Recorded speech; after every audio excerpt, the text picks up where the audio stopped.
యెషయా గ్రంథము 62వ అధ్యాయము. యెషయా గ్రంథం 62వ అధ్యాయము 2వ వచనాన్ని మనం చదువుకుందాం.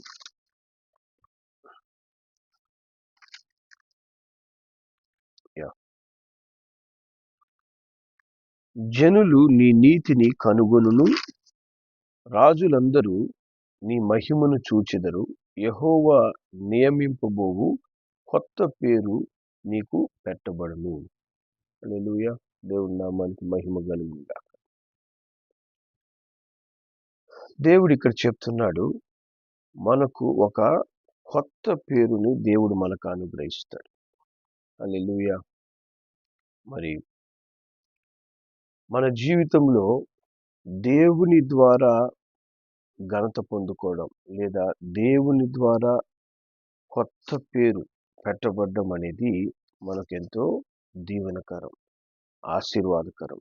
దేవుడు అంటున్నాడు, మన జీవితాన్ని మార్చేటటువంటి ఒక నూతనమైన పేరు నేను మీకు అనుగ్రహిస్తాను, నూతనమైన పేరుతో నేను నిన్ను పిలుస్తాను అని సెలవిస్తున్నాడు.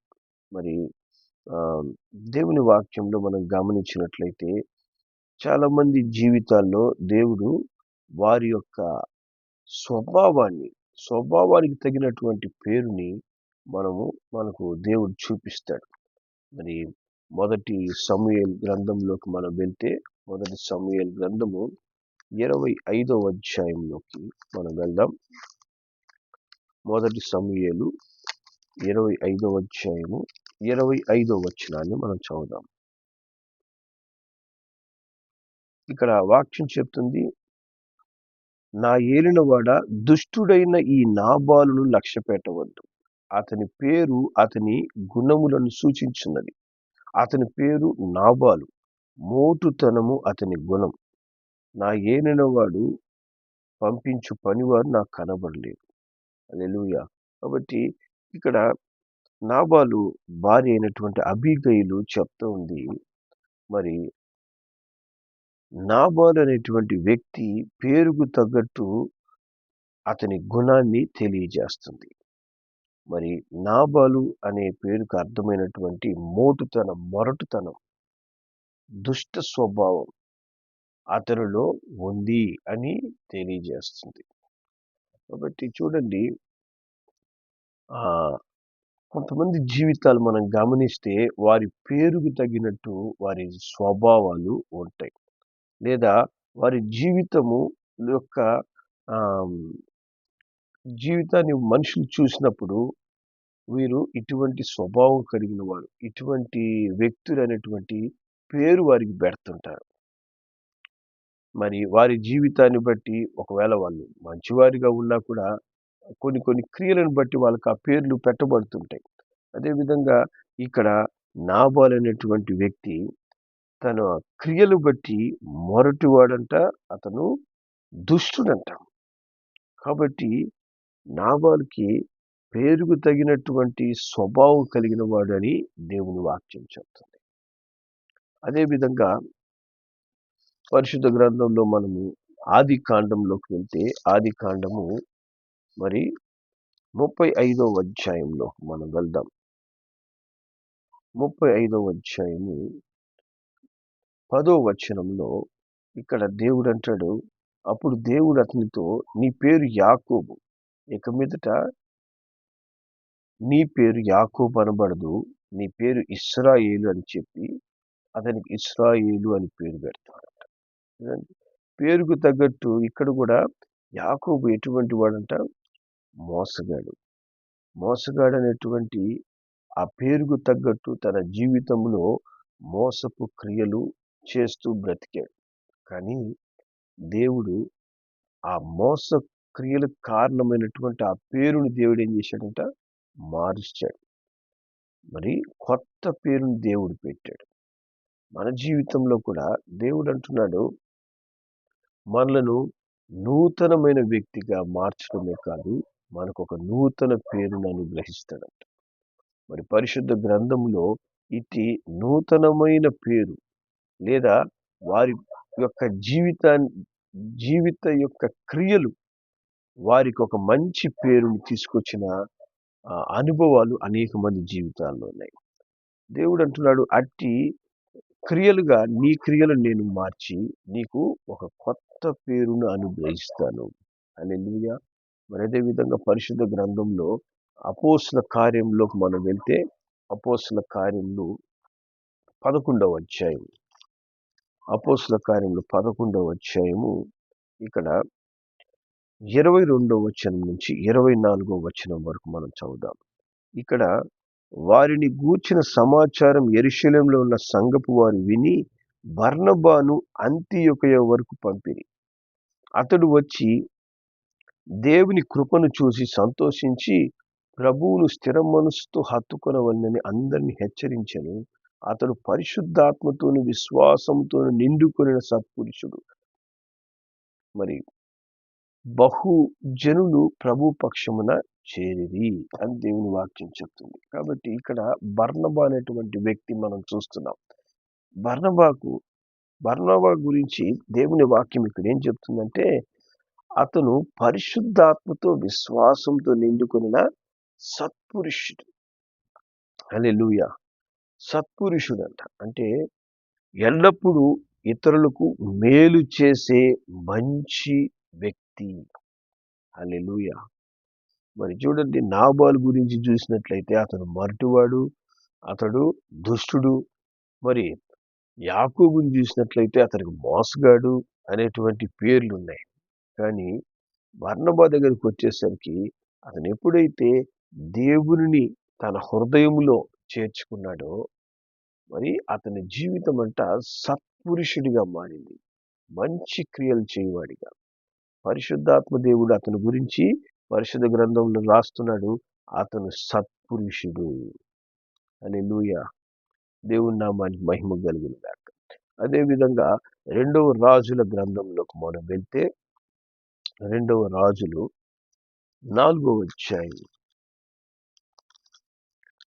2వ రాజులు 4వ అధ్యాయము 8వ వచనాన్ని మనం చదువుదాం. 4:8.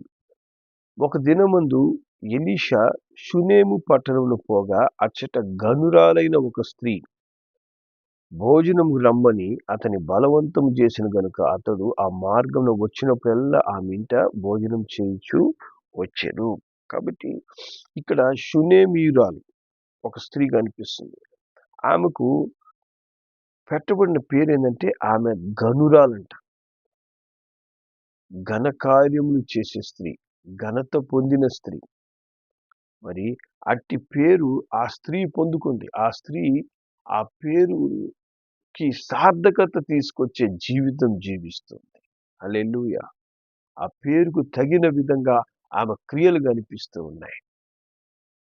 మరి బర్నబా చూస్తే సత్పురుషుడు అనేటువంటి పేరు పొందుకున్నాడు. మరి ఈ యొక్క షునేమీయురాలు గనురాలు అనేటువంటి పేరు పొందుకున్నట్ట. అదేవిధంగా అపోస్తుల కార్యములోకి మనం ఇంకొకసారి వెళ్తే, అపోస్తుల కార్యములు 9వ అధ్యాయంలో, 9వ అధ్యాయము 36వ వచనాన్ని మనం చదువుదాం. 36వ వచనం ఇక్కడ చెప్తుంది ఈ వాక్యము, యొప్పేలో తబిత అని ఒక శిష్యురాలు ఉండెను. ఆమె భాషాంతరంలో దోర్కా అని పేరు. ఆమె సత్క్రియలు ధర్మకార్యములు బహుగా చేసి ఉండెను. కాబట్టి ఇక్కడ తబిత అనేటువంటి ఈ శిష్యురాలకి దోర్కా అనేటువంటి పేరు పెట్టారట.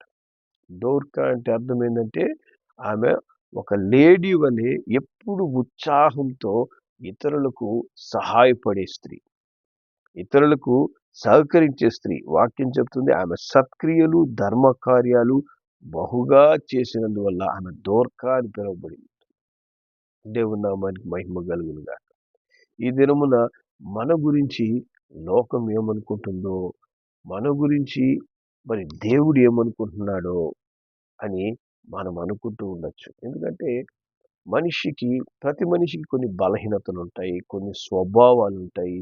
కానీ దేవుడు అంటున్నాడు, ఈరోజు మనకు ఒక కొత్త పేరు దేవుడు ఇస్తాడంట. హల్లెలూయా. ఆ పేరు మనకు ఆశీర్వాదాన్ని తీసుకొస్తుంది. ఆ పేరు మన జీవితాన్ని మారుస్తుంది. హల్లెలూయా. మన జీవితాన్ని నూతన రీతిలో నిర్మించగలిగేటటువంటి పేరును దేవుడే మనకు అనుగ్రహిస్తానంటున్నాడు. హల్లెలూయా. మరి ఇప్పటి వరకు మన యొక్క క్రియలు ఒకవేళ మొరటుగా ఉన్నాయేమో, ఆహ్, చెడుగా ఉన్నాయేమో, మోసకరంగా ఉన్నాయేమో, లేదా ఆహ్, దేవునికి సంతోషపెట్టే విధంగా మన జీవితాలు ఉండడం లేదేమో. కానీ దేవుడు అంటున్నాడు, ఈరోజు మీకు ఒక కొత్త పేరునిస్తాను. బర్నబాకు సత్పురుషుడు అనే పేరు పొందుకున్నాడు. మరి షూనేమీయురాలు ఘనురాలని పేరు పొందుకుంది. అదేవిధంగా దేవుని శిష్యురాలైనటువంటి తబిత దోర్కా అనేటువంటి పేరు పొందుకుందట. కాబట్టి దేవుడు ఈ దినం చెప్తున్నాడు, మన జీవితాల్లో కూడా ఒక నూతనమైన పేరును అనుగ్రహించి మన జీవితాలని మరింత దీవెనకరంగా, మరింత ఆశీర్వాదకరంగా, మరి యాకోబు జీవితంలో అతను తన పాత జీవితం అంతా మోసక్రియలుగా ఉన్నాయి. కానీ దేవుడు ఏం చెప్పాడు, నిన్ను ఇకపై ఇశ్రాయేలుగా మారుస్తున్నాను, నేను అనేక జనులకు తండ్రిగా మరి నిన్ను ఆశీర్వదిస్తూ ఉన్నాను అంటూ దేవుడు యాకోబును ఆశీర్వదించాడంట. హల్లెలూయా. దేవుడు అదే విధంగా ఆయన బిడ్డలైన ప్రతి ఒక్కరి జీవితాన్ని నూతనత్వంతో నింపుతాడు, నూతన కార్యాలతో నింపుతాడు, నూతన స్వభావం అనుగ్రహిస్తాడు, నూతన జీవితాన్ని అనుగ్రహిస్తాడు. మనము అదే పాత జీవితంలో ఉండడం దేవుని చిత్తం కాదు. పాత స్వభావాలు కలిగి ఉండడం దేవుని చిత్తం కాదు. దేవుని వాక్యం చెప్తుంది, క్రీస్తు నందున్న వారు నూతన సృష్టి, ఇదిగో పాత జీవితం గతించిపోయింది, అన్ని కొత్తవిగా మారుస్తాను. మన స్వభావమే కాదు, మన జీవితంలో ప్రతి విషయమును దేవుడు నూతనంగా మార్చగలిగినటువంటి శక్తిమంతుడు. ఈ దినం ఎటువంటి కఠినమైన పరిస్థితుల గుండా మనం వెళ్తున్నా కూడా, మరి ఎటువంటి దుఃఖము వేదన మనల్ని చుట్టుముట్టి ఉన్నా కూడా, ఆ పరిస్థితులన్నిటిని కూడా దేవుడు నూతనమైన పేరును మనకు అనుగ్రహించి, నూతనమైనటువంటి జీవితాన్ని మనకు అనుగ్రహించి, సమస్తమును నూతనంగా మార్చగలిగినటువంటి శక్తిమంతుడైన. హల్లెలూయా. అందుకే ఆయన అంటాడు, యెషయా గ్రంథము 30 యెహెజ్కేలు గ్రంథం 36వ అధ్యాయము, యెహెజ్కేలు 36వ అధ్యాయము 26వ వచనం మనం చదువుదాం. యెహెజ్కేలు 36:26. నూతన హృదయం మీకు ఇచ్చేదను, నూతన స్వభావం మీకు కలగజేసేదను, రాతి గుండె మీలో నుంచి తీసివేసి మాంసపు గుండెను నేను మీకు ఇచ్చేదను. హల్లెలూయా. ఆయన అంటున్నాడు, మన జీవితాన్ని ఎట్లా మారుస్తాడంటే మన హృదయాన్ని మారుస్తాడంట ఆయన. మనిషి యొక్క ప్రవర్తన అంటే అతని యొక్క జీవిత విధానానికి కారణం ఏంటంటే అతని యొక్క హృదయం. అతని హృదయం మంచిగా ఉంటే తన క్రియలు మంచిగానే ఉంటాయి. దేవుడు అందుకే చెప్తున్నాడు, నేను నీ హృదయాన్ని మారుస్తాను. దేవుని యొద్దకు వచ్చినప్పుడు దేవుడు మన జీవితంలో చేసే మార్పు ఏంటంటే అంతరంగమైన మార్పు. ఈ అంతరంగమైన మార్పు పొందుకున్నవాడే నిజమైన రక్షణ అనుభవం పొందుకొని నూతన స్వభావాన్ని పొందుకుంటాడు. రక్షణ అనుభవం ద్వారా క్రీస్తు పోలి జీవించడం ప్రారంభిస్తాడు. దేవుడు అందుకే చెప్తున్నాడు, మన క్రియలను మార్చడానికి ఆయన నూతన హృదయం ఇచ్చి నూతన స్వభావాన్ని మనకు కలగజేస్తాడంట. ఆ నూతన స్వభావం ఎవరి స్వభావం? క్రీస్తు యొక్క స్వభావం, దేవుని యొక్క స్వభావం. హల్లెలూయా. అట్టి నూతన స్వభావాన్ని మనకు అనుగ్రహించి రాతి గుండె లాంటి మన యొక్క హృదయాన్ని, రాతి గుండె వంటి మన జీవితాన్ని దేవుడు ఏం చేస్తాడు, మనలో నుంచి తీసివేసి మాంసపు గుండెను మనకిస్తాడంట. హల్లెలూయా. దేవుని నామానికి మహిమ కలుగును గాక. కాబట్టి మన పాత జీవితం వల్ల వచ్చినటువంటి చెడ్డ పేరుని దేవుడు తీసివేసి దేవుడు కొత్త పేరును మనకిస్తాడు, కొత్త జీవితాన్ని మనకు ఇస్తాడు. అప్పుడు మనల్ని చూసిన వాళ్ళు ఏమనుకుంటారంటే, ఒక కాలంలో ఈయన ప్రవర్తన ఈ విధంగా ఉంది, ఒక కాలంలో ఈమె స్వభావం ఈ విధంగా ఉంది, కానీ ఇప్పుడు తన తన జీవితాన్ని దేవుడు మార్చివేశాడని దేవుడు ఆ కొత్త జీవితాన్ని ఇవ్వడం వల్ల అందరూ మనకు ఒక కొత్త పేరు పెడతారు. దేవుడు ఒక కొత్త పేరు పెడతాడు, మనుషులు మనకు ఒక నూతనమైన పేరునిస్తాడు. హల్లెలూయా! దేవుని నామానికి మహిమ కలుగును గాక. అదే క్రీస్తులో తిరిగి జన్మించడం అంటారు. క్రీస్తులో తిరిగి జన్మించిన వ్యక్తికి తన స్వభావం మారి ఉంటది. తన క్రియలు మారి ఉంటాయి. తన ఆలోచనలు మారిపోయి ఉంటాయి. పాత వ్యక్తిలా అతను ఇక జీవించడు. కానీ బాహ్య స్వభావం, బాహ్య రూపంలో మార్పుండదు. బాహ్య రూపం ఎలా ఉంటదంటే, మనం తల్లి గర్భంలో నుంచి బయటికి వచ్చినప్పుడు ఏ రూపంలో ఉన్నా అదే రూపంలో ఉంటాం. కానీ దేవుడు మనల్ని దర్శించి ఆ కొత్త పేరునిచ్చినప్పుడు స్వభావం మారిపోతుంది. హల్లెలూయా! మన క్రియలు మారిపోతాయి. మన హృదయానికి దేవుడు ఒక నూతన ఆపరేషన్ చేసి నూతన హృదయాన్ని మనలో పెడతాడంట. ఆమేన్. అప్పుడు యాకోబు ఇశ్రాయేలుగా మారిపోయినట్లు మన జీవితాలని నూతనంగా మారుస్తాడు. హల్లెలూయా! దేవుని నామానికి మహిమ కలుగును గాక. ఈ ఉదయ కాలంలో దేవుడు అట్టి కార్యం చేయడానికి మనకు ఒక వాగ్దానం ఇస్తున్నాడు. నేను నీకు ఒక కొత్త పేరు పెట్టబోతున్నాను. ఆ కొత్త పేరు నీకు ఆశీర్వాదాన్ని అనుగ్రహించబోతుంది. ఆ కొత్త పేరు నీకు ఒక కొత్త జీవితాన్ని ఇవ్వబోతుంది. ఆ జీవితము దేవునితో నడిచే జీవితం. దేవుని స్వభావం కలిగి జీవించే జీవితం.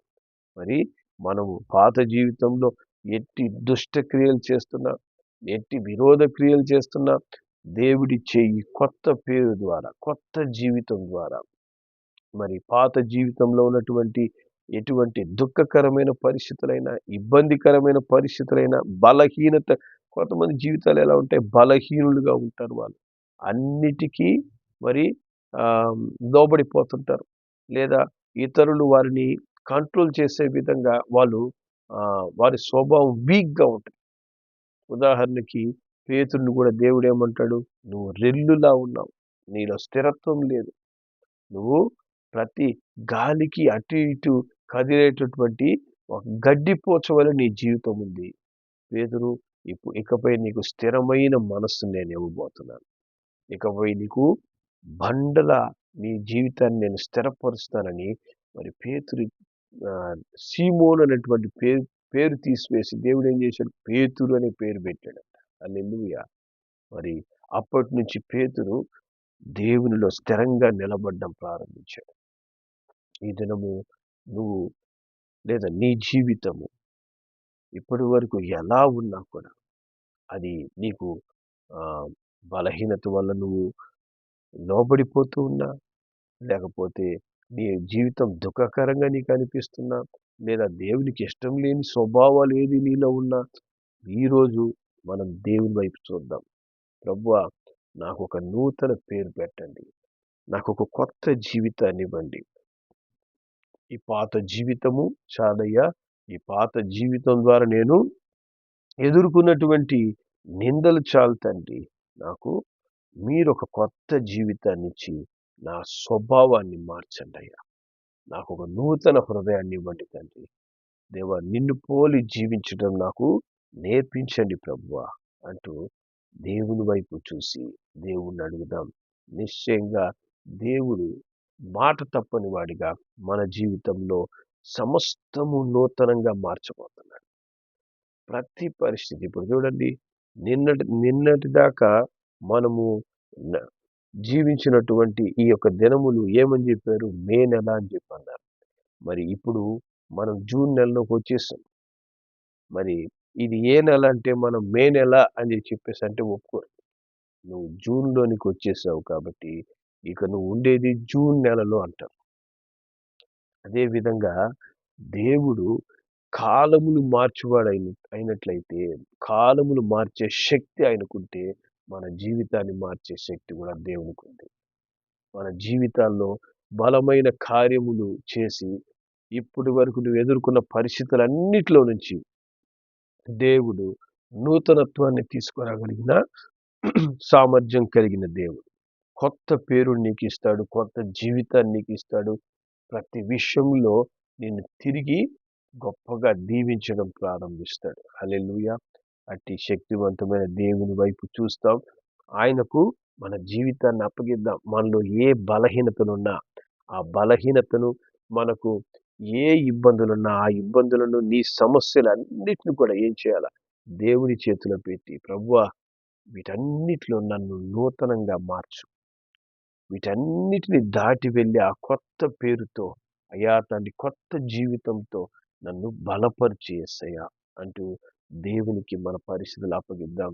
ఈరోజే ఒక నూతనమైన వ్యక్తిగా ప్రభువు మనలను ఆశీర్వదించి నూతన జీవితాన్ని అనుగ్రహించి దీవించునుగాక. ప్రార్థన చేద్దాం. ప్రేంగల మా తండ్రి మీకు వందనాలు స్తోత్రములు చెల్లిస్తున్నాం. అయ్యా మీరు వాగ్దానం చేసినట్లు కొత్త పేరు నేను నీకు పెడతానని చెప్పంటున్నాం. అవును తండ్రి, పరిశుద్ధ గ్రంథంలో అయినా అనేకుల యొక్క జీవితాలను మీరు గమనించి అయినా వారికి నూతనమైన పేరునిచ్చారు.